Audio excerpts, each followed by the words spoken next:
આપણે આવી જાય આજે આપણા ખેતરમાં. આપણી આ બ્લેક પેન્થર છે અને આપણે જઈ રહ્યા છીએ આપણા ખેતરમાં. ચલો.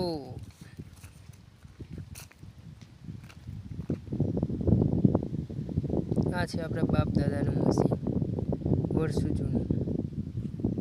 અને આ છે ખંડેરિયો કૂવો, જે આપણો જૂનામાં જૂનો. અને આ છે આપણું કનેક્શન. અને આ પાણી જઈ રહ્યું છે ખેતરમાં આપણા. અને આ જાય છે ઘઉંમાં.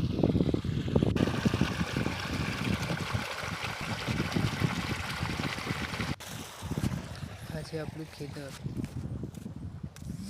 આ છે મકાઈ. અને આપણા ઘઉં તો ઊંઘી ગયા છે. આ છે આપણું ખેતર અને ઘઉં ઊંઘી ગયા છે. તો આપણે મળશું નેક્સ્ટ મિની વોકમાં. તો લાઈક એન્ડ સબસ્ક્રાઈબ કરતા જજો.